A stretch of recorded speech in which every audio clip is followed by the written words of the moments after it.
Bismillahirrahmanirrahim. Assalamualaikum warahmatullahi wabarakatuh. Asyhadu an la ilaha illallah, asyhadu anna Muhammadar Rasulullah.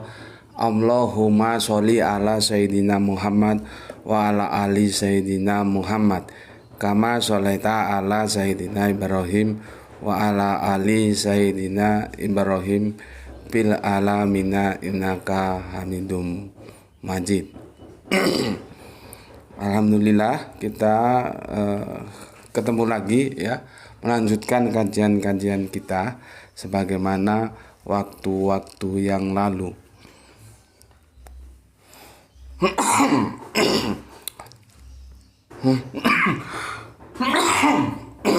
Sorry, belum sembuh benar. Bismillahirrahmanirrahim.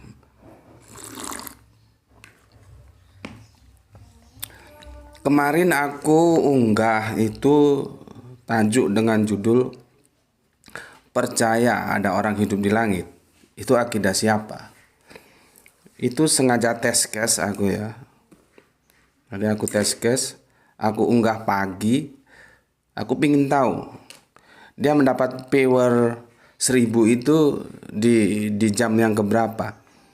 Harapanku sih begitu masuk jam 6 jam kemudian dia sudah mencapai 1000 viewer ya. Karena dengan demikian aku akan mengunggah lagi. Jadi satu hari bisa mengunggah 2 video kajian. Tetapi faktanya tidak bisa begitu. Baru ini one day ago, baru satu hari ini dia mencapai 1000 viewer. Ya karena harapanku meleset, tidak bisa mencapai 1000 viewer dalam waktu 6 jam.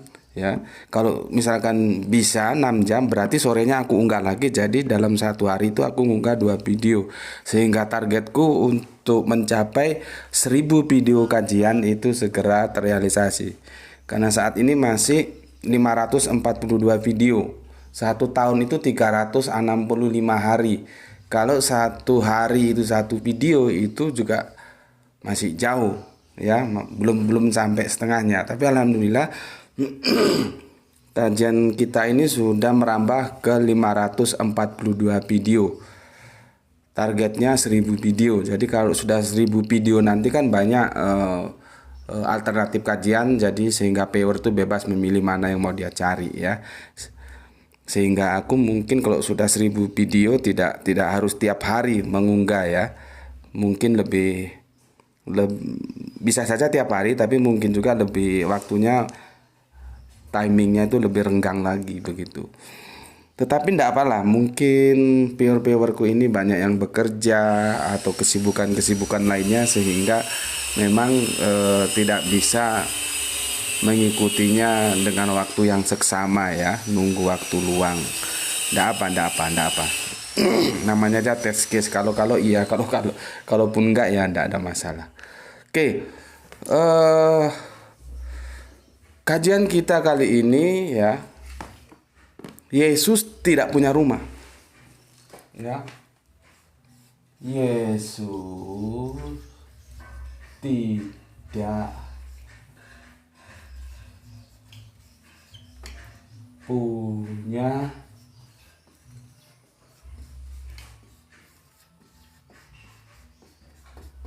rumah.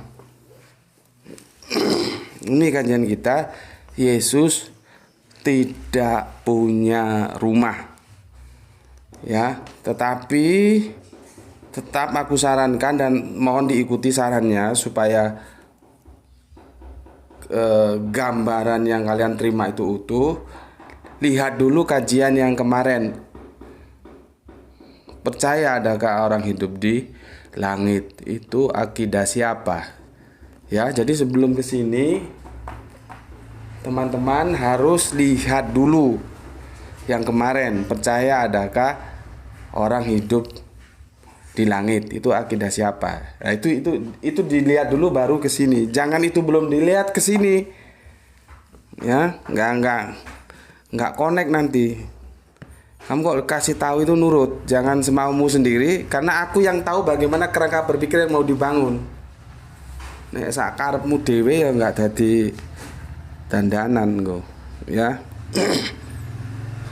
Oke.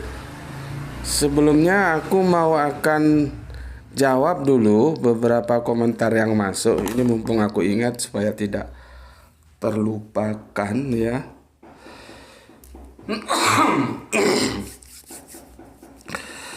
Ini datang dari saudara kita Kang Mas dosen AG ya, AG, Master Teologi gelarnya ini ya. Mas AG itu ada di kajian Tritunggal menipu atau tertipu. Begini komennya. Apa yang menjadi akidah Kristen jika dilihat dari perspektif Islam tidak akan ada benarnya. Demikian juga dengan akidah Islam kalau dilihat dengan perspektif Kristen juga akan bernasib sama. Dan semua akidah itu benar bagi pengikutnya. Salam sehat selalu. Oke, terima kasih untuk saudaraku ya, Bapak dosen kita ini ya, Kang Mas AG, dosen bahasa Yunani ya, Master Teologi gelarnya MTH. Terima kasih atas komennya yang bagus dan aku akan memberikan tanggapan. Apa yang sampean katakan ya, yang Kang Mas AG katakan itu benar dan aku setuju gitu loh. Nggak boleh akidah Kristen itu dilihat dari perspektif Islam, tuh nggak boleh. Jelas nggak pernah ketemu. Begitu juga akidah Islam dilihat dari perspektif Kristen juga nggak boleh, nggak bisa ketemu. Ya, karena kan agama itu kan begini, ada yang vertikal, ada yang horizontal. Yang horizontal ini kita ketemu, tapi yang vertikal ini setiap agama tidak akan pernah ketemu. Itu loh.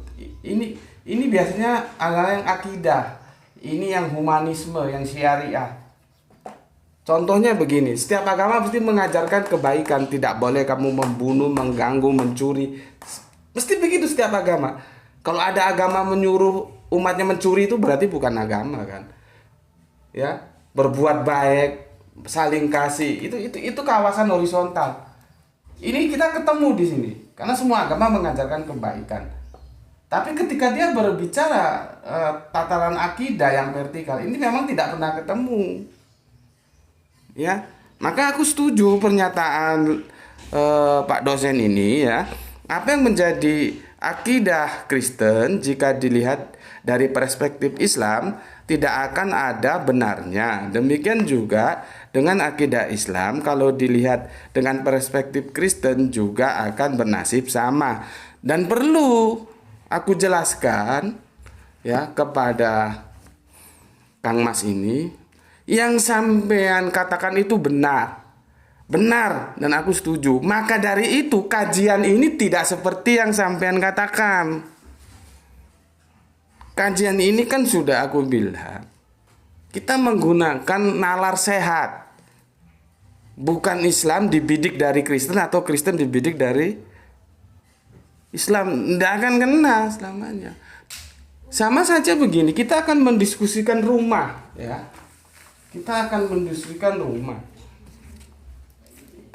Ini rumah A, ini rumah B. Nggak bisa ketika ini saling mau mendiskusikan rumah, tapi masing-masing tetap di dalam rumahnya sendiri-sendiri. Nggak bisa. Maka ini harus keluar.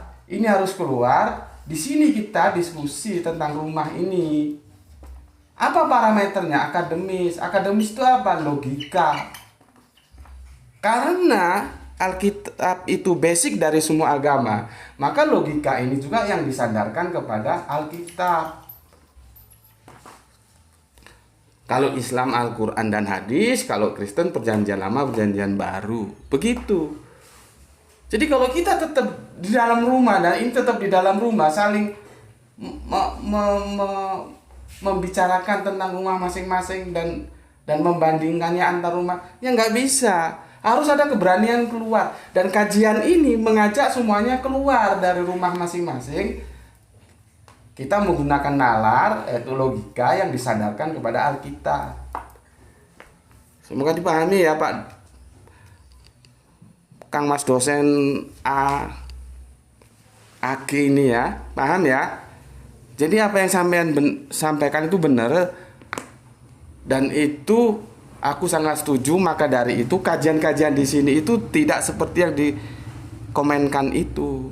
Tidak ini A melihat berkomentar rumahnya B tapi tetap di dalam rumahnya, B juga begitu tapi tetap di dalam, tidak, harus keluar gitu ya.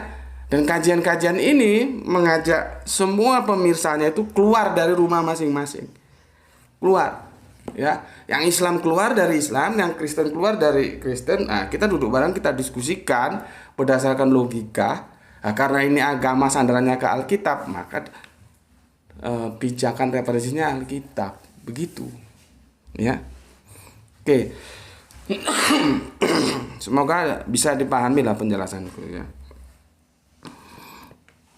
Itu komennya ada di kajian tentang Tritunggal atau Tritunggal menipu atau tertipu. Dan itu kan kemarin aku juga tidak membawa-bawa Islam.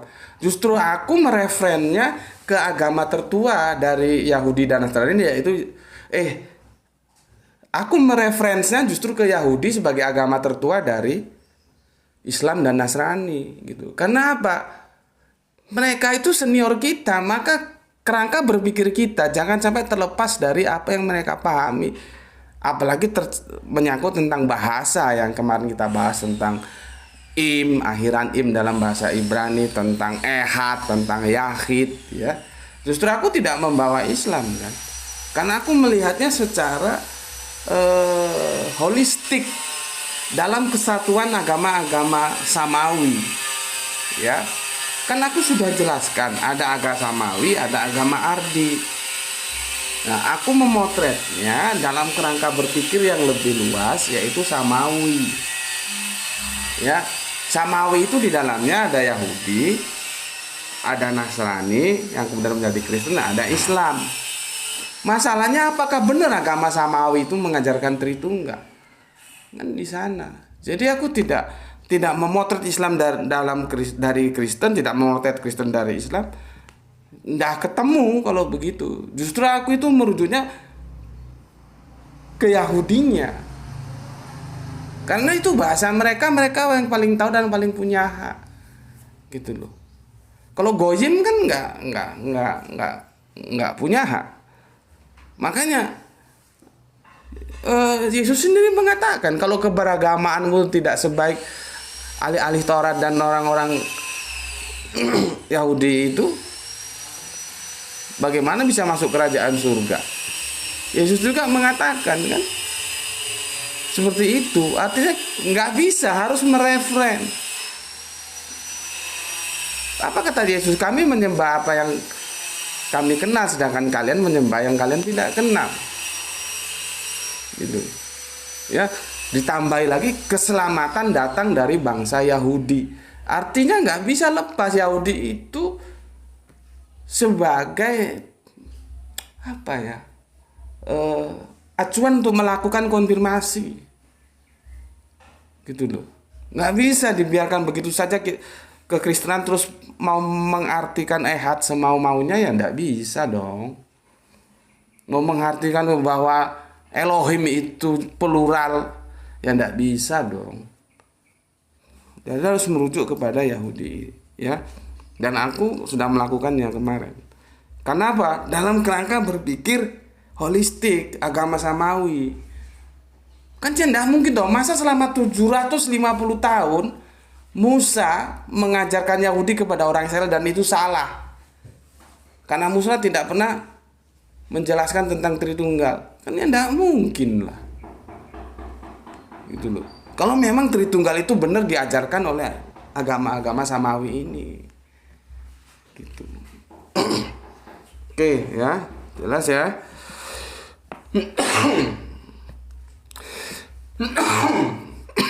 Maaf. Bismillah.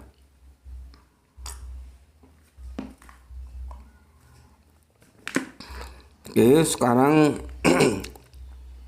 aku akan memberikan komen-komen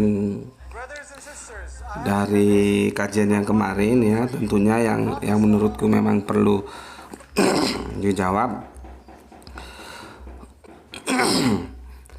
Ini dari Pak BH ya. Pak BH.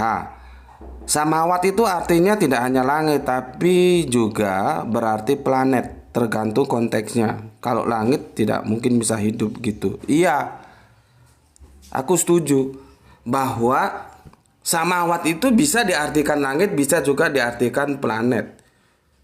Aku mengambil kata langit karena aku mau mencari titik temu bahwa pemahaman Islam tentang adanya Kanjeng Nabi Isa yang diangkat ke langit dan hidup di langit itu berasal dari kekristenan. Itu yang aku maksud. Makanya aku mencari diksi yang sama dulu supaya ketemu bahwa pemahaman itu tidak Qur'ani. Gitu loh maksudku. Paham ya? Jadi aku nggak membahas artinya samai atau samawat. Kalau memang sudah paham artinya samawat seperti itu sih ya nggak usah diterjemahkan. Langsung aja, ada nggak Al-Quran mengatakan bahwa ada manusia hidup dan menetap di samawat? Jadi kita berbicara tentang lokus ya. Kita berbicara tentang lokus. Lokus itu lokal, tempat. Al-Quran mengatakan kehidupan manusia itu hanya di bumi, ardi ya, ardi. Sekarang pertanyaanku, kalau ada pemahaman kehidupan manusia di luar ardi ya, bumi, ini pemahaman dari mana gitu loh. Jadi kita berbicara lokus itu lokal, tempat, tidak berbicara yang lain. Kalau sudah paham arti samawat, aku sebetulnya tidak perlu menggunakan kata langit. Langsung begini aja, ada nggak Al-Quran menjelaskan ada manusia hidup dan menetap di samawat? Itu ya. Jadi tolong pahami, makanya video-video itu nggak bisa dilihat sambil lari, nggak bisa. Duduk, pahami, ini kerangka berpikirnya gimana, mau bicara kemana, endingnya kemana, itu nggak bisa disambi, itu loh. Ya. Jadi komentar ini nampak sekali tidak menguasai apa yang sebetulnya aku maksudkan. Kalau samawat itu artinya tidak hanya langit, tetapi juga berarti planet. Benar, memang benar, dan aku setuju. Tapi konteksnya bukan di situ. Aku mengartikan itu langit karena aku akan mencari titik temu yang kemarin dibantah. Karena di sini katakan Yesus itu naik ke langit. Tapi itu di Injil yang lama. Di Injil sekarang sudah diganti ke sorga. Makanya itulah yang perlu kita diskusikan. Langit atau sorga. Dan aku memakai terjemahan Arabian, ya, terjemahan dari Injil Kristen Ortodoks Syria. Ini dari Syria ini. Ya, dari Syria ini ya, ternyata samai atau samawat gitu loh ya. Jadi kerangka berpikirnya dipahami ya, tolong dipahami, jangan asal delahom aja kalau nonton video, nggak ngerti nanti ilmunya nggak dapet ya. Jadi kalau misalkan dikatakan samawat ya nggak masalah. Jadi gini loh, sebetulnya istilah-istilah dalam Islam tentang iman, tentang khilafah, tentang khalifah, tentang akidah misalkan, tentang apapun itu kan istilah-istilah Islam. Kalau kita sudah paham, memang sebetulnya nggak usah diterjemahkan. Karena apa? Karena itu semua polisemi, banyak makna. Gitu loh. Cuma kan aku khususnya ini berbicara dengan yang tidak semua orang paham tentang diksi-diksi yang itu seharusnya familiar bagi orang Islam sendiri. Gitu loh. Ya, orang Islam sendiri kok ditanya ya, misalkan apa itu khilafah, itu belum tentu tahu kok. Apa itu khalifah, belum tentu tahu kok. Kalau seandainya semua sudah tahu ya enak, jadi kita nggak usah terjemahkan, langsung aja bicara khilafah, khalifah, iman, ikhlas itu apa, kan begitu. Nah, karena tidak semua orang paham, maka aku harus mendeskripsikannya gitu ya. Jadi masalahnya itu bukan terjemahan samawatnya, tapi ada nggak kehidupan di samawat gitu. Semoga bisa dipahami ya. Terus berikutnya ada lagi yang lain-lain aku ndak perlu jawab lah ya, karena sudah berulang kali aku jawab ya. Ada yang bilang tentang Isra Mi'raj ini. Aku bilang, oke lah, coba aku ikuti kalian secara yang jelas. Aku punya kerangka berpikir beda pemahamanku tentang Isra Mi'raj. Bukan Isra Mi'raj itu tidak ada. Berulang kali aku bilang Isra Mi'raj itu ada, tapi aku berbeda dengan mainstream cara memahaminya. Tapi oke lah, aku sekarang ikut pemahaman kalian aja. Ya, kalau mau Isra Mi'raj dijadikan pembanding, berapa lama Kanjeng Nabi ada di langit? Apakah dia hidup menetap? Kan enggak. Berapa lama? Sampai 1 kali 24 jam? Bayangkan ada seseorang yang dipahami hidup di langit dari 33 Masehi, karena Kanjeng Nabi Isa itu dakwanya selesai ketika proses penyaliban itu usia 30 dakwah, 33 selesai. Jadi dakwanya 3 tahunan cuman. Akhirnya tersalib seperti itu ya. Dari 33 Masehi sampai sekarang 2021 Masehi. Hitung sendiri berapa abad itu. Masih hidup di langit dan kalian percaya? Ya. Oke lah, kalau Isra Mi'raj masih dipahami seperti itu, oke, aku ikuti saja. Pertanyaanku, berapa lama Kanjeng Nabi ada di langit? Apakah dia hidup dan menetap di sana? Kan tidak. Ya.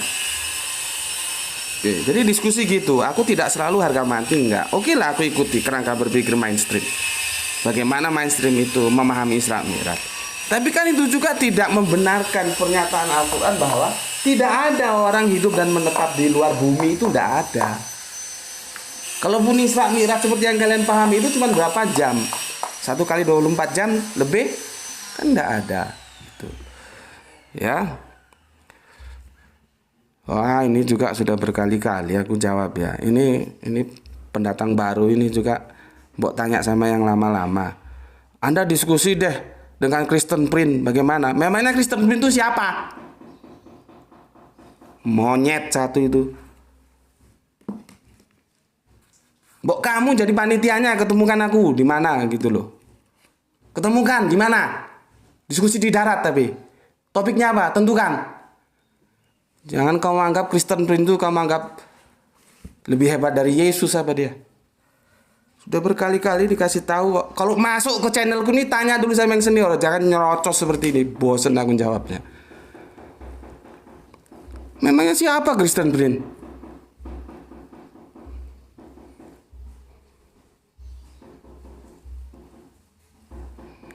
Ya.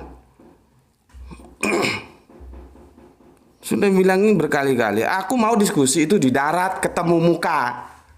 Silakan jadi panitianya, jangan asal nyocot saja. Kalau kamu mau pertemuan aku dengan siapa, bentuk panitianya. Kapan, di mana, topiknya apa?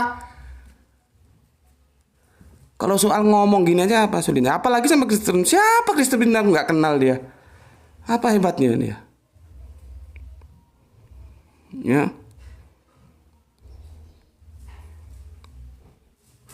Terus ini lagi. Bagaimana hadis tentang Isra Mi'raj? Aku sudah jelaskan tadi ya, Isra Mi'raj.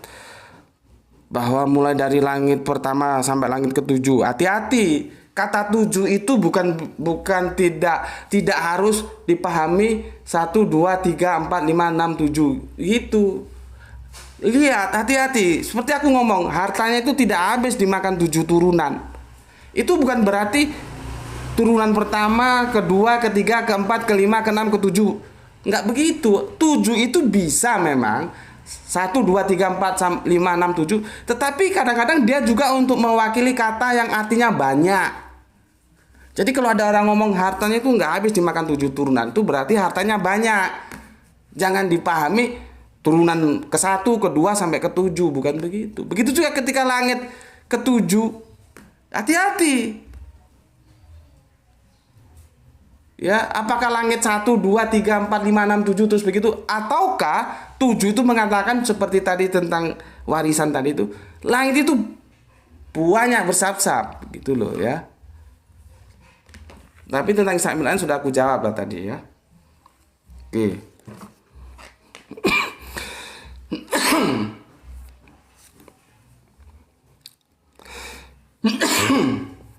Ini ada yang menarik lagi nih nanti ya.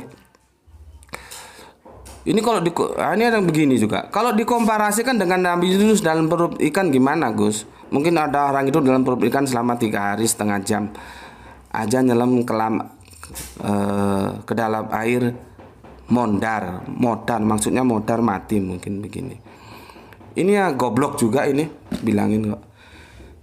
Apapun adanya, Nabi Yunus itu tetap aja terjadinya di di bumi. Diskusi kita adalah, ada nggak kehidupan di luar bumi? Ada nggak kehidupan di luar bumi? Karena Al-Quran mengatakan manusia itu hidup dan menetap di bumi. Sekarang aku oke lah Yunus, meskipun Yunus itu nanti terjemahnya tafsirnya beda-beda loh. Karena kalau kita lihat diksi-diksi dalam Arabiannya itu tidak menunjukkan bahwa Kanjeng Nabi Yunus itu dimakan sampai masuk ke perutnya, enggak, tapi dia dikulum di mulutnya. Ada yang menafsirkan begitu, tapi ada lagi yang menafsirkan tidak begitu. Metaforanya lebih jauh lagi, bahwa itu adalah maksudnya itu Nabi Yunus itu terpesona kepada ke metropolitan sebuah daerah, sehingga dia milih dakwah ke sana daripada ke daerah yang pedalaman. Ada 2 penafsiran seperti itu, tapi oke lah. Terlepas mau penafsiran mana yang dipakai, itu tidak ada masalah, karena bukan itu yang kita diskusikan. Tapi intinya peristiwa Nabi Yunus itu tetap aja di bumi. Begitu juga kalau nanti diambil Al-Kahfi sebagai pembanding, itu tetap aja di bumi kan, nggak di luar bumi kan. Gitu loh. Ini tak lihat, ini penonton ini nggak paham juga ya. Makanya dilihat bagaimana sebetulnya video ini mau disajikan. Ini komparasinya tentang lokus antara bumi dan di luar bumi, gitu loh. Kalau kamu paham ini, kamu sudah gak perlu membandingkan apa itu Yunus, apa itu Isra Mi'raj, apa itu Al-Kahfi. Untung Al-Kahfinya nggak keluar ini, biasanya keluar. Yunus dan Al-Kahfi itu juga diberitakan oleh Al-Quran. Masalahnya, ada nggak Al-Quran memberitakan ada manusia hidup di luar bumi? Jadi seapapun mukjizatnya, seapapun anehnya itu Yunus, tetap aja terjadinya di bumi kan. Sedangkan kajian kita adalah untuk mengkritik pemahaman orang ya, yang ada orang hidup dan menetap di luar bumi itu loh. Karena itu bukan akidah Islam. Itu akidah saudara kita Kristen gitu loh. Ya. Tolong dipahami kalau nonton video ini. Nah, ini menarik ini. Itu tadi dari Mas M ya, namanya ini juga sulit dibaca ini. Dari Mas M tentang Yunus tadi itu.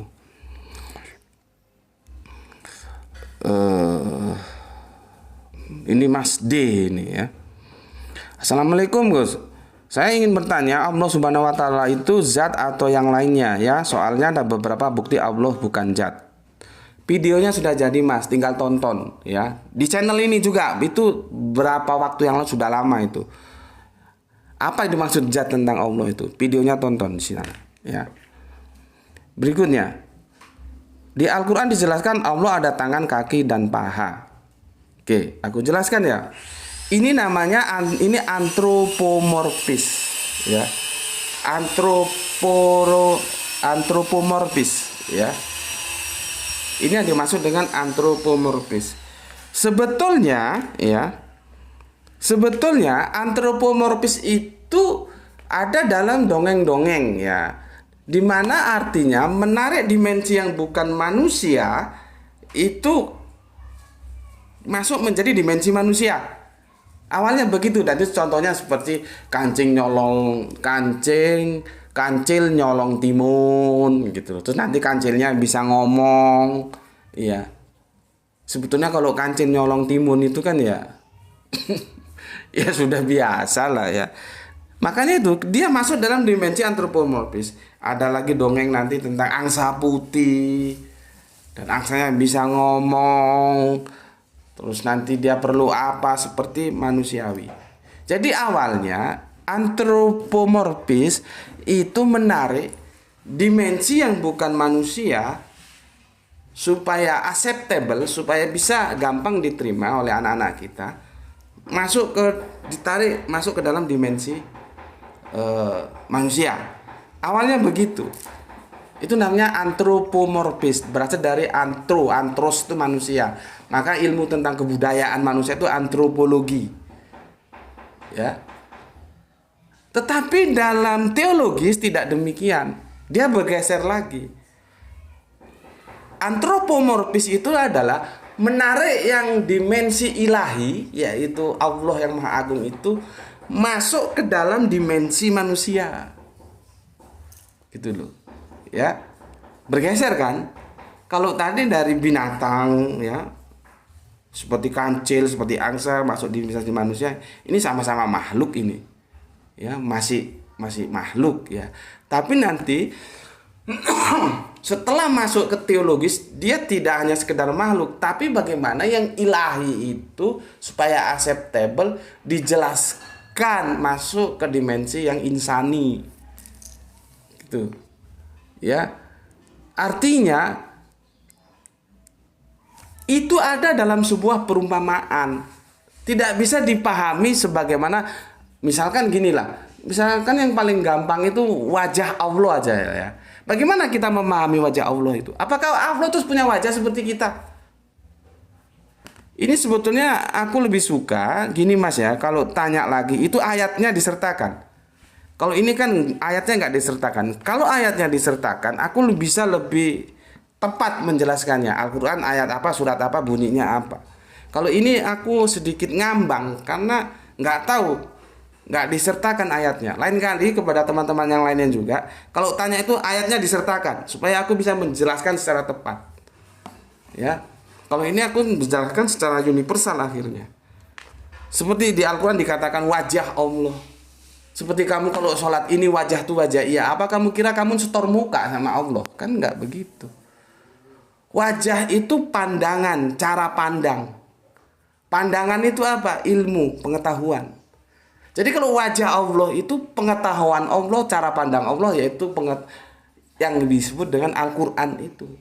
Maka cara pandang kita itu harus disesuaikan menurut cara pandang Allah. Makanya disebut inna sholati wa nusuki wa mayahya wa mamati ya. Yang juga ada rangkaiannya ini wajah tu wajah iya. Jadi ketika kita sholat ini wajah tu wajah iya, jangan ada pikiran dalam benakmu kamu setor muka. Lah mukamu untuk apa? Allah tuh nggak perlu mukamu. Tapi cara pandangmu itu sesuaikan dengan cara pandang Allah. Begitu loh. Makanya kalau dalam rapat itu kan ada begini, monggo silakan yang punya pandangan lain, atau monggo silakan untuk menyampaikan pandangannya. Itu artinya bisa pendapat, bisa kerangka berpikir, bisa pengetahuan. Makanya kalau ditarik di Al-Quran wajah Allah itu jangan terus dianggap Allah punya mata, punya telinga. Nggak bisa begitu. Ya, itu harus dalam majasi, metafora. Makanya ketika aku diskusi dengan teman Kristen terus dia kirim gambar, ya aku ya senyum-senyum aja ya. Orang yang gambar dia sendiri ya silahkan dipakai dia sendiri. Jangan dia gambar terus dikasihkan ke orang. Dalam Islam itu tidak ada pernah gambar Allah. Terus dia menggambarkan hadis yang tangan Allah kanan gitu, terus tangannya dua kanan semua. Ya kan gebleknya dia. Orang Islam tidak memahami begitu. Dua tangan kanan Allah itu mengatakan kepada kita dalam penjelasannya bahwa secara universal itu berbicara tentang kekuatan, gitu loh. Secara umum tangan kanan kita lebih powerful daripada tangan kiri, kecuali yang kede ya. Ya Allah itu tangannya kanan semua, artinya apa? Allah itu powerful, kuat. Bukan berarti terus tangan seperti gini kita punya tangan terus gambarnya dikirimkan ke aku ini. Kon goblok, kon ngajak-ngajak uang. Nggak begitu pemahamannya. Jadi, ada teman Kristen kirim gitu ya aku kasih senyum aja. Ya. Oke.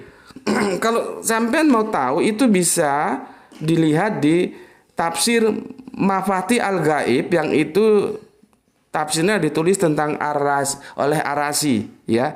Itu tentang antropomorfis dalam Al-Qur'an itu dijelaskan di situ, ya. Aku ulangi, tafsir Mahfati Al-Ghaib, ya, yang itu ditulis oleh Arasi, ya. Bisa dilihat di sana. Tapi gampangannya Fakhrudin Arasi lengkapnya, ya. Gampangannya begini loh, ya. Al-Qur'an itu sudah mengunci, ya. Al-Qur'an itu sudah mengunci, ya. Tidak ada satupun yang menyamainya. Laisa kamislihi sayun.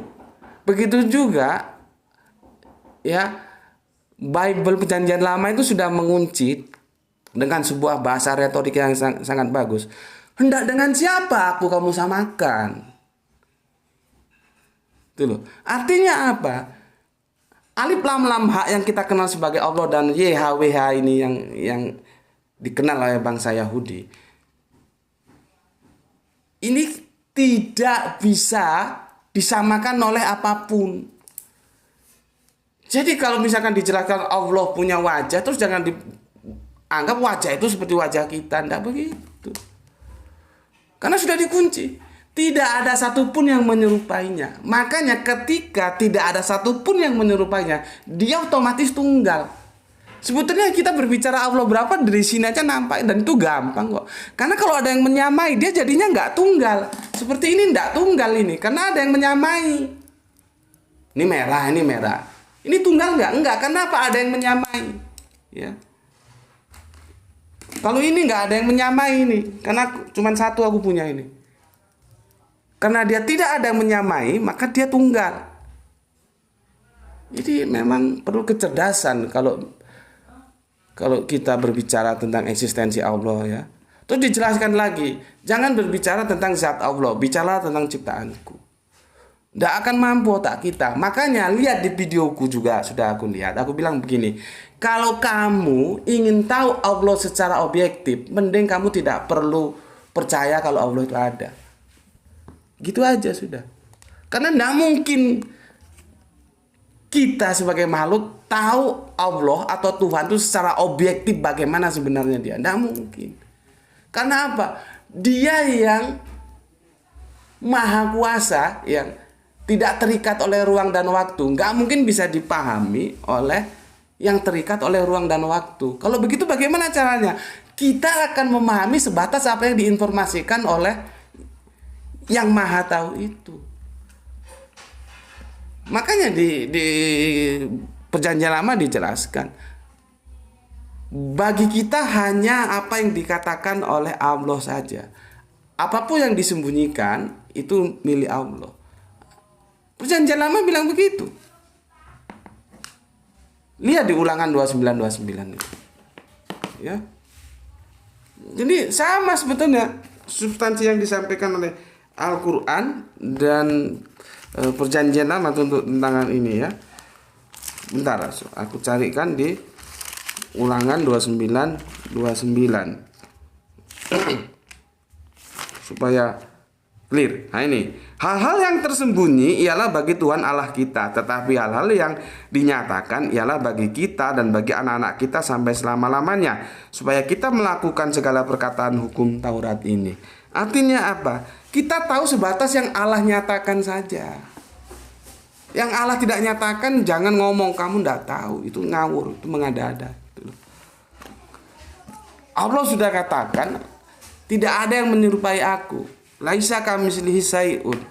Hendak dengan siapa aku mau kamu samakan? Itu berarti Allah tunggal. Kalau ada yang menyamai, dia jadi nggak tunggal. Gitu aja kok nggak bisa memahami kan, ya, karena dogma itu tadi.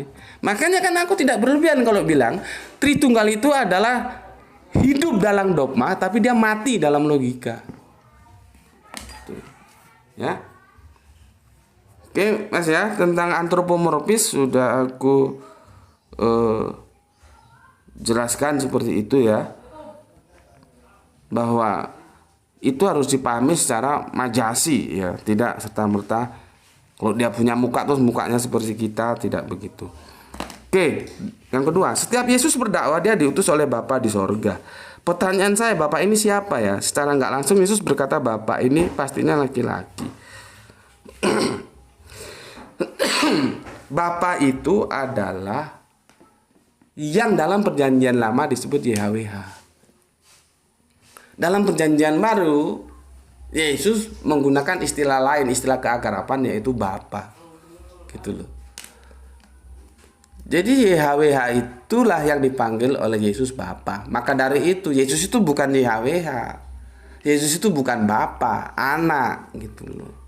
Tapi ini sudah aku jelaskan, jangan juga dipahami secara literal. Sudah aku jelaskan kemarin kan tentang Al-Ikhlas, ya. Jadi yang dipanggil Yesus sebagai Bapa itu adalah sosok nama YHWH yang diperkenalkan oleh Musa kepada bangsa Yahudi. Jadi di perjanjian lama itu biasanya dipanggil atau sebutannya itu YHWH. Nanti dalam perjanjian baru Yesus memanggilnya dengan Bapa gitu. Ya. Atau biasanya mereka tidak menyebutnya YHWH, menyebutnya sebagai Elohim gitu. Ya. Oke. Pertanyaan saya, Bapak ini siapa ya? Secara nggak langsung Yesus berkata Bapak ini pasti laki-laki. Nggak bisa begitu. Nggak bisa begitu. Kan dia YHWH, Alif Lam Ha itu tidak pernah menjelaskan dia laki-laki atau perempuan. Ya sudah, kita nggak tahu. Adapun sebutan Bapa itulah yang dinamakan bahwa bagaimanapun bahasa itu punya keterbatasan. Dia tidak mungkin bisa menjelaskan yang maha tidak terbatas. Sama dengan di Al-Quran dia disebut Huwa, bukan Hia. Apakah Huwa? Huwa itu menjurus kepada gender laki-laki. Lalu apakah Allah itu terus laki-laki? Kan tidak begitu. Karena apa? Bahasa itu punya keterbatasan. Maka ketika dia menjelaskan sesuatu yang tanpa batas, itu tidak mungkin bisa sepenuhnya. Jadi meskipun disebut Bapa bukan berarti terus YHWH itu laki-laki. Meskipun di Al-Quran Allah itu disebut dengan Huwa, tidak dengan kata ganti Hia. Kalau Hia itu perempuan, Huwa itu laki-laki, bukan berarti terus gender Allah itu laki-laki. Gitu. Gendernya apa? Yang tidak tahu kita. Kan tadi sudah dibilang, ya, kita tahu sebatas yang Allah kasih tahu saja. Lah Allah tidak pernah menjelaskan gendernya laki atau perempuan. Oke. Ya Gus, pahamlah maksud saya, tolong dijawab Gus, makasih. Jujur aja Gus, saya bingung, saya muslim tapi saya ingin mengetahui kebenaran seperti yang biasa Gus kaji. Soalnya kalau saya bertanya sama ustadz-ustadz atau yang lainnya kan nggak mungkin karena mereka bukan di bidang ini. Saya hanya berharap sama Gus. Oke, alhamdulillah aku sudah jawab seperti itu ya Mas D. Semoga bisa dipahami ya. Selanjutnya ini aku pilih yang penting-penting saja, nggak mungkin semua bisa aku jawab. Oke, kita masuk ke topik ini sekarang. Udah berapa lama nih? Sudah 43, kita belum masuk ke sini. Ya. 43. Ini komen dari Kang Mas AG ya. Lihat di huruf AG ya. Di kajian yang kemarin. Percaya ada orang hidup di langit. Itu akidah siapa? Ini katanya. Kristen juga nggak memiliki keyakinan bahwa ada orang hidup di langit. Yesus naik ke sorga, ke rumah Bapa. Nah begini loh Mas ya, Mas-mas yang lain ini kalau apa namanya bertanya atau menyampaikan pendapat itu ayatnya disebut seperti Kang Mas dosen ini ya, disebut. Kang Mas dosen ini mengutip Yohanes 14:2. Di rumah Bapakku banyak tempat tinggal. Jika tidak demikian tentu aku mengatakannya kepadamu. Sebab aku pergi ke situ untuk menyediakan tempat bagimu. Terus ini komentar beliau. Kalaupun ada terjemahan naik ke langit bukan berarti tinggal di langit atau hidup di langit. Lalu berarti apa? Coba. Lalu berarti apa? Perhatikan kalimatnya. Kalaupun ada terjemahan naik ke langit bukan berarti tinggal di langit atau hidup di langit. Lalu berarti apa? Kalau bukan tinggal atau hidup di langit. Itu kan menjadi pertanyaan. Karena apa?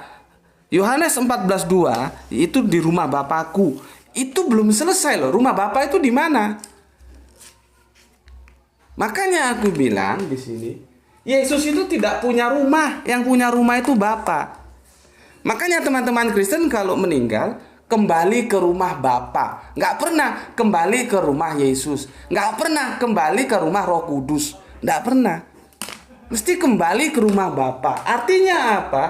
Yesus tidak punya rumah. Sebetulnya bukan hanya Yesus saja, Roh Kudus pun tidak punya rumah. Dari sini saja kita sudah bisa melihat bagaimana relatifnya Yesus dan Roh Kudus terhadap Bapa. Karena yang punya rumah itu Bapa. Bapa yang punya hak, bukan Yesus. Itu loh. Seperti pendeta yang kemarin itu sudah tepat bahwa Yesus menciptakan langit dan bumi meskipun dalam tanda kutip itu karena dia melihat Bapa. Artinya tanpa pertolongan Bapa Yesus gak iso apa-apa. Orang Yesus bilang, dia ngaku sendiri kok, aku tidak bisa berbuat apa-apa dari diriku sendiri. Aku bekerja melihat apa yang Bapa kerjakan. Kan itu jadi relativitas. Nah sekarang kita seperti tadi aku bilang, kita tidak usah melihat Kristen dari Islam, Islam dari Kristen, enggak. Dari akal sehat sajalah. Apakah sesuatu yang relatif itu akan dijadikan Allah? Untuk apa relatif kok dijadikan Allah? Yang dijadikan Allah itu adalah yang absolut, yang maha segalanya. Itu baru Allah, dan itu dipenuhi oleh Bapa. Ya, oleh Bapa. Sekarang kalau misalkan dikutip ya Yohanes 14:2 ya. Di rumah Bapakku banyak tempat tinggal. Jika tidak demikian tentu aku mengatakannya kepadamu, sebab aku pergi ke situ untuk menyediakan tempat bagimu. Iya. Cuman kan ini belum selesai. Aku mau tanya, rumah Bapak itu di mana? Itu loh. Karena seperti tadi aku bilang, kita berbicara lokus. Ya, bahwa pemahaman orang-orang Islam itu adanya kehidupan di luar bumi, adanya manusia bertempat di luar bumi, itu dari Kristen sebetulnya. Cuman kan mereka malu mau mengakui. Kalau malu nggak mau mengakui ya jangan dipakai, karena itu bukan akidah Islam, gitu loh maksudku. Teman-teman Islam ini ngerti nggak kau? Sekarang kita lihat Yohanes 14. Ya. Yohanes. Ini judulnya jelas. Rumah Bapa. Ya. Pertanyaanku, rumah Bapa itu di mana? Gitu loh. Coba. Ini satu perikop ini nggak ada menjelaskan. Aku bacakan ya. Janganlah gelisah hatimu, percayalah kepadaku. Janganlah gelisah hatimu, percayalah kepada Allah, percayalah juga kepadaku. Di rumah Bapakku banyak tempat tinggal. Jika tidak demikian tentu aku mengatakannya kepadamu, sebab aku pergi ke situ untuk menyediakan tempat bagimu. Dan apabila aku telah pergi ke situ dan telah menyediakan tempat bagimu, aku akan datang kembali dan membawa kamu ke tempatku, supaya di tempat di mana aku berada kamu pun berada, dan kemana aku pergi kamu tahu jalan ke situ. Kata Thomas kepadanya, Tuhan, kami tidak tahu kemana engkau pergi, jadi bagaimana kami tahu jalan ke situ? Kata Yesus kepadanya, akulah jalan dan kebenaran dan hidup. Tidak ada seorang pun yang datang kepada Bapa kalau tidak melalui aku. Sekiranya kamu mengenal aku, pasti kamu juga mengenal Bapakku. Sekarang ini kamu mengenal dia dan kamu telah melihat dia. Kata Filipus kepadanya, Tuhan, tunjukkanlah Bapa itu kepada kami. Itu sudah cukup bagi kami. Kata Yesus kepadanya, telah sekian lama aku bersama-sama kamu, Filipus, namun engkau tidak mengenal aku. Barang siapa telah melihat aku, ia telah melihat Bapa. Bagaimana engkau berkata, tunjukkan Bapa itu kepada kami? Tidak percayakah engkau bahwa aku di dalam Bapa dan Bapa di dalam aku?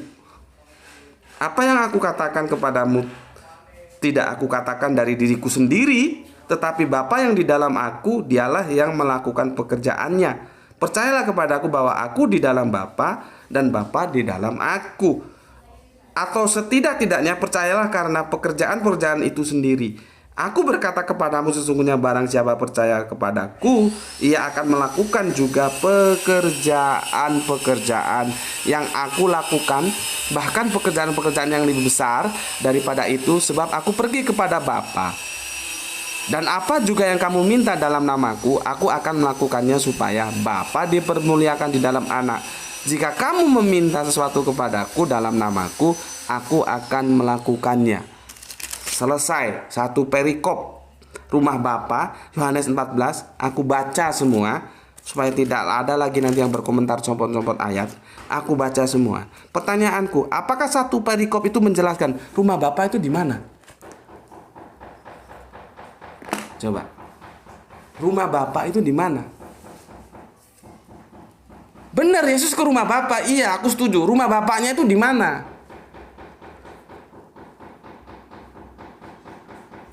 Kan itu masalahnya. Ya. Maka bisa tidak bisa, mau tidak mau, kalau mau mencari rumah Bapa itu di mana, maka yang paling mudah itu adalah melihat ke Injil Matius. Tentang apa? Doa Bapa kami. Itu caranya. Karena kalau berpegang pada situ saja tidak ada. Doa Bapa kami itu Matius berapa itu? 5 kalau nggak salah. Matius 5. Sebentar. Atau Matius 6. Hal berdoa. Nih ya, Matius sorry. Matius 6 ya, ayatnya yang ke 9 ya. Karena itu berdoalah demikian, Bapa kami yang di surga. Di surga. Jawabannya di sana. Karena kalau di Yohanes nggak dijelaskan rumah Bapak kami. Iya, bapakmu rumahnya di mana? Kan orang tanya begitu. Maka rujukan yang paling gampang itu adalah kita melihat apa kata Matius tentang doa Bapa kami. Nah, Matius ini menjelaskan Bapa kami yang di surga. Berarti Bapaknya di surga. Itu kalau kita baca nanti kemudian di sini ada doksologi ya.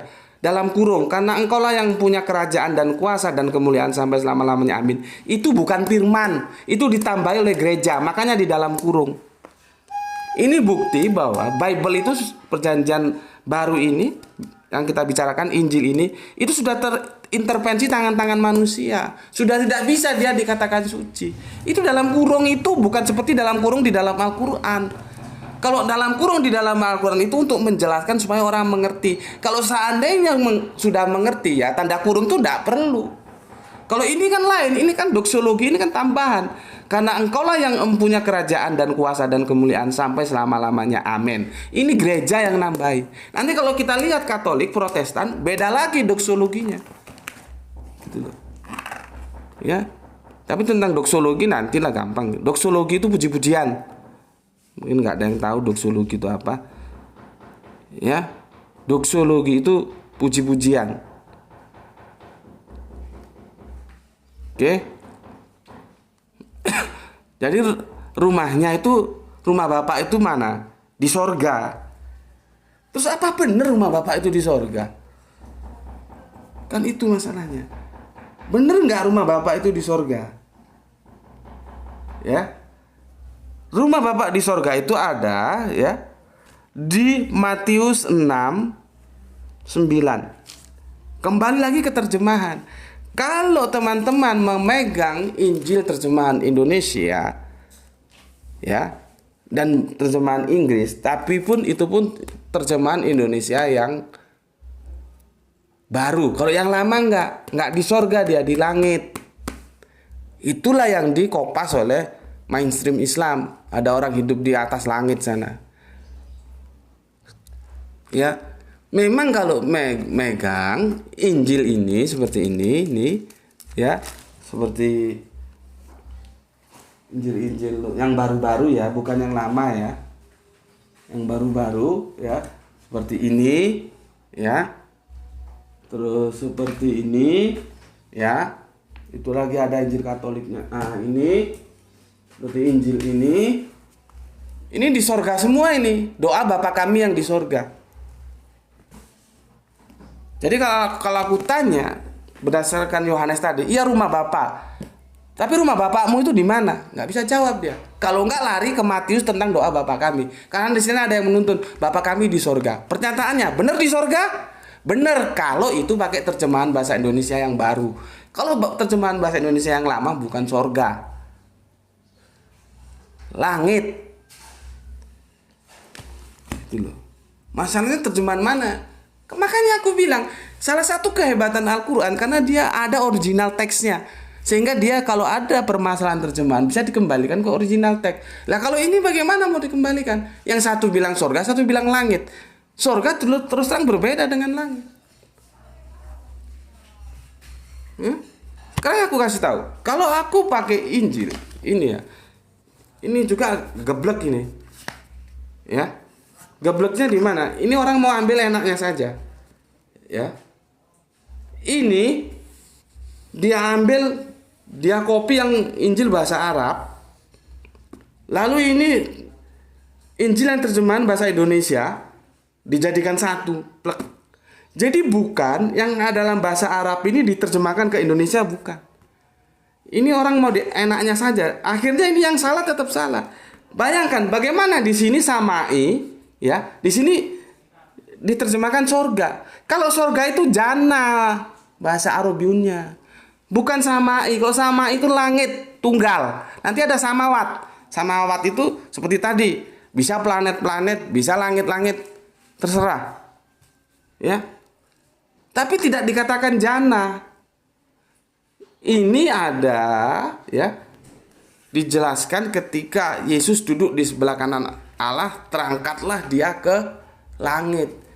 Ke langit, bukan ke surga ini. Karena jelas Arabnya ini samawat. Ya. Nanti aku lihat lagi di sini coba. Samai, yang di sini samai ini. Ya. Samai itu yang yang Markus, ya. Yang Markus terakhir. Lihat Markus 16:19. Markus Markus, ya betul, Markus 19:16. Lihat Markus, lihat catatanmu. Markus 16:19, Markus 16, ya. Lihat yang ke-19. Sesudah Tuhan Yesus berbicara demikian kepada mereka, terangkatlah dia ke sorga. Sorga ini terjemahan yang baru, terjemahan lama langit. Sekarang aku konfirmasi di sini, samai. Samai itu, tanya sama orang Arab, samai itu sama dengan jannah sana. Artinya, kalau aku berpegang dengan terjemahan bahasa Arab dan Anda berpegang dengan terjemahan bahasa Indonesia, nggak ketemu kita. Mana yang benar? Sementara kita tidak tahu bahasa aslinya seperti apa. Nggak tahu. Ya. Nggak tahu. Begitu juga, ya. Begitu juga tentang doa Bapa kami, ya. Kalau di sini di Matius tadi itu, Matius berapa tadi? Matius 6:9, ya. Matius 6:9, doa Bapa kami yang di surga. Catatan ini di surga, Bapak. Sebetulnya ini nanti akan menjadi perdebatan, sama di dalam Islam juga ada perdebatan. Apakah benar Bapak itu di surga? Dulu mana surga sama Bapak? Apakah Bapak itu perlu tempat? Kan kacau lagi kalau dibawa ke sana. Dulu mana Bapak dan surga? Seandainya belum ada surga dulu, belum diciptakan, Bapak itu tempatnya di mana? Jadi kacau. Makanya diskusi-diskusi seperti itu nggak maju. Karena apa? Kita sudah melampaui Alkitab, tidak membicarakan tentang Allah, tentang Allah sebatas apa yang dia jelaskan. Kalau Allah itu di Ares, ya sudah di Ares, mau di Ares bagaimana juga kita enggak. Kalaupun kita ada tafsir itu kemeruh namanya. Sama seperti ini. Rumah Bapak di surga. Ya, pertanyaannya, sebelum surga diciptakan rumahnya di mana? Apakah lebih dulu surga daripada Bapak? Apakah surga itu alfa omega? Kacau lagi kan? Oke. Tapi yang jelas, ya, doa Bapa kami di surga di dalam edisi Arabiunnya ini dijelaskan bukan jannah, tapi samawat. Nih, nanti aku tunjukkan samawat. Samawat itu bukan jannah, bisa planet, bisa langit-langit, jamak dia. Kalau tadi kan samai tunggal. Makanya aku bilang buku ini, kitab ini ngawur. ambil enaknya saja, digabung-gabungkan saja. Injil terjemahan Arab taruh sini, Injil terjemahan Indonesia taruh sini.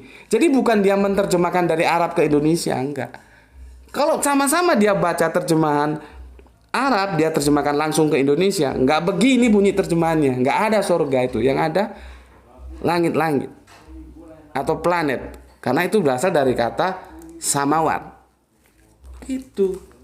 Tapi ini kan enggak cuma enak, kita pun enggak tahu apa tujuannya ada dikirim untuk Indonesia Injil dalam bahasa Arab. Ini kan sasarannya berarti kan kepada orang Islam tujuannya, karena orang Islam yang menggunakan bahasa Arab. Kecuali kalau ini dilepas di asalnya sana di Syria nggak ada masalah. Coba kalau aku tanya sama LAI, apa tujuannya dia mencetak seperti ini? Ingin mendakwakan Injil kepada orang Islam? Karena yang menggunakan bahasa Arab di negeri ini orang Islam. Gitu loh. Tapi oke lah, itu terlepas, nanti kita diskusikan ya. Yang jelas buku ini ngawur, asal comot saja. Ini terjemahan Arab, ini terjemahan Indonesia jadi satu. Jadi dia tidak kerja, tidak menerjemahkan dari Arab ke Indonesia. Berapa lama, Le? 1 jam? Oke, alhamdulillah selesai berarti. Ini Mas ya, ini aku lihatkan. Jadi begini, samawat ini yang Bapa kami di surga. Di sini tulis samawat bukan jannah. Tunjukkan deh. Nih, itu dalam Injil bahasa Arabnya. Ya. Gini supaya mantep Masnya, agak-agak lama berapa detik ya. Ya, perhatikan tuh ya, samawat bukan jannah. Kalau surga itu jannah. Jadi ketika kita ngomong rumah Bapa itu di surga atau di langit, itu tergantung Injil yang kita pegang. Kalau sampean pegang bahasa Indonesia yang baru ya seperti itu, di surga. Tapi kalau bahasa Indonesia yang terjemahan Indonesia yang lama beda lagi, di langit. Dan kalau aku pegang yang terjemahan bahasa Arab lah, itu di langit, di planet-planet samawat itu. Samawat itu bisa diartikan langit-langit, planet-planet, dia jamak. Jelas ya? Samawat. Ini doa Bapa kami. Itu ada di Matius berapa tadi? Matius 6:9. Ya, seperti ini. Ini kan 9 nih. Kasih tahu, Le. Ini ada angka 9 nih. Ini ketok ya. Nah, sekarang aku tunjukkan yang kemarin. Nah, ini yang tentang Yesus duduk di sebelah kanan Allah, itu yang terangkatlah dia di sorga. Benar di sorga? Ya sama juga perdebatannya seperti tadi. Kalau aku menggunakan bahasa Arabian, bahasa Injil terjemahan Arab, dia samai. Kenapa samai? Tunggal, langit. Ini Le. Tunjukkan. Kasih berapa detik. Supaya ummu tahu, supaya jelas.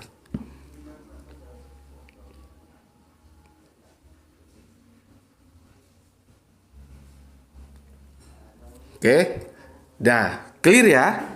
Jadi perdebatan ini nggak selesai. Karena apa? Kita tidak punya original teksnya. Injil ini berkata apa? Apakah dia langit atau surga? Kalau Anda pegang terjemahan berbeda dengan terjemahan yang aku pegang, beda pahaman kita. Itulah satu kelemahan Injil yang aku bilang tadi. Injil ini bukan Injil ini. Ini terjemahan Injil. Kita sulit mana yang benar karena kita tidak ketemu original teksnya. Kalau ketemu original teksnya enak. Oh, berarti terjemahan ini yang salah, ini yang benar. Gitu. Ya. Dia sudah kehilangan bahasa aslinya, itu masalahnya. Kalau sampean bisa pakai terjemahan bahasa Indonesia, kenapa aku tidak bisa pakai terjemahan bahasa Arab? Kan di sana masalahnya. Ya. Oke, tapi terlepas apapun ya, Yesus itu tidak punya rumah. Aku ulangi lagi, makanya kalau teman-teman Kristen meninggal itu kembali ke rumah Bapa, bukan ke rumah Yesus, karena Yesus tidak punya rumah. Roh Kudus pun apalagi, Roh Kudus tidak punya rumah, yang punya rumah Bapa. Dari situ aja sudah nampak bagaimana relatifnya Yesus dan Roh Kudus terhadap Bapa. Sekarang gunakan akal sehat. Apakah yang relatif itu akan kita paksakan tetap menjadi Allah? Kan diskusi kita di sana. Dan aku sudah bicarakan tadi, lokus rumah Bapa itu di mana sebetulnya? Dan memang adakah orang sekarang ini yang sudah hidup di rumah Bapa itu, ada nggak? Ini supaya teman-teman Islam juga tahu, jangan asal ada hadis kamu ikuti saja. Hadis itu dari mana? Lihat dulu. Orang Al-Quran nggak pernah mengatakan kok. Yang Al-Quran katakan manusia menetap dan hidup itu di bumi. Tidak ada manusia menetap dan hidup di luar bumi. Itu kajian dari aku. Sampai ketemu di kajian-kajian berikutnya. Semoga paham ya. Intinya Yesus tidak punya rumah. Roh Kudus juga tentunya tidak punya rumah. Yang punya rumah itu Bapa. Jadi yang punya hak otoritas atas siapa yang bisa masuk ke rumahnya itu bukan di Yesus. Ada di Bapa, karena Bapa yang punya rumah. Ya, itu dari aku. Sampai ketemu lagi kajian berikutnya. Bismillahirrahmanirrahim. Alhamdulillahirabbil alamin.